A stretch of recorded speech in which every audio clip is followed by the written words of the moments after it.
In the heart of the Sahara's infinite rolling dunes, a secret has remained hidden from human eyes for millennia.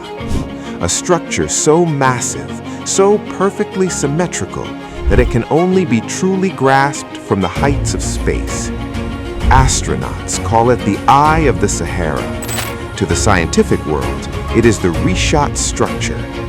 But as we peel back the layers of dust and time, a haunting question emerges. Is this a mere geological curiosity, or are we staring at the physical remains of the greatest lost civilization in history, the legendary city of Atlantis?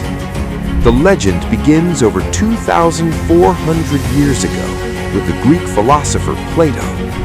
He described a magnificent capital city, a marvel of engineering composed of concentric rings, specifically 3 rings of water and 2 of land.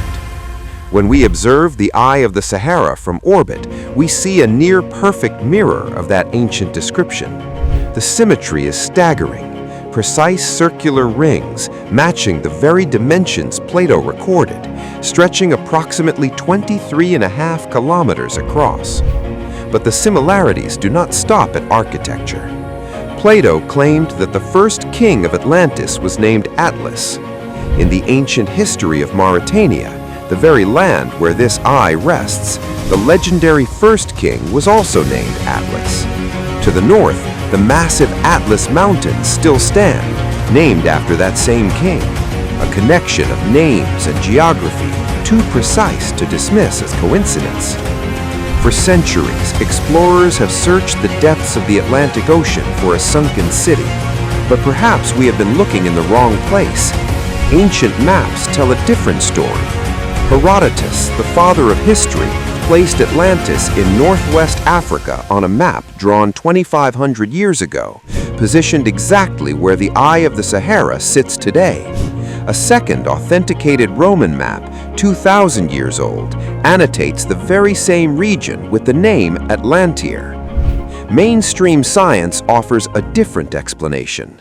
The site, they say, is a deeply eroded geological dome formed by magma swelling beneath the Earth's crust over 100 million years ago, a natural anticline of sedimentary and metamorphic rock.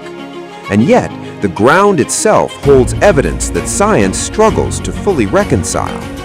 If this is a dry inland desert, why is the soil saturated with sea salt?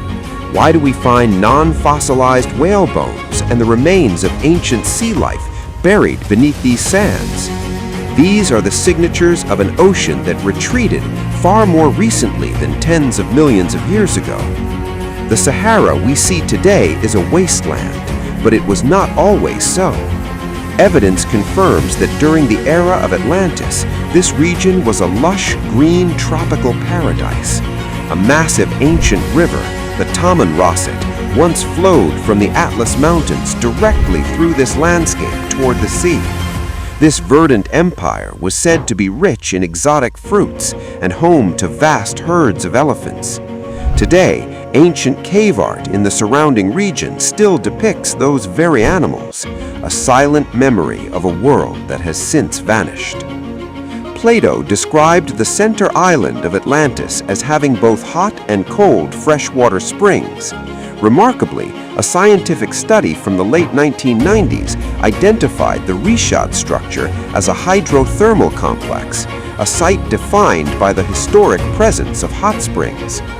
He also noted that the city was built using stones of black, red, and white. These are the exact colors of the volcanic rock that forms the geological fabric of the eye itself. Then came the end. Plato recorded that a cataclysm of fire and water swallowed Atlantis in a single day and night.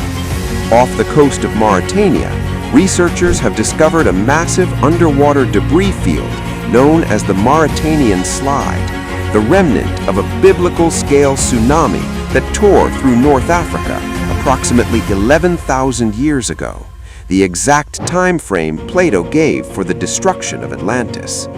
The evidence of catastrophic water erosion is visible from space. Massive striations of land, ripped away, pointing directly from the eye toward the Atlantic Ocean, suggesting a force so immense it reshaped the face of a continent. While the eye now sits 1,300 feet above sea level, we know the Earth's crust is in constant slow motion. The salt in the calderas, the ancient maps, the matching kings, the circular ruins, all of it points to one haunting conclusion. We have spent generations searching for a fantasy at the bottom of the sea, but the truth may have been hiding in plain sight all along, etched into the face of the desert. The eye of the Sahara is watching us, a blue iris of stone and salt that refuses to be forgotten, a reminder that even the mightiest empires are at the mercy of the earth itself. Perhaps Atlantis never truly sank into the depths of the ocean.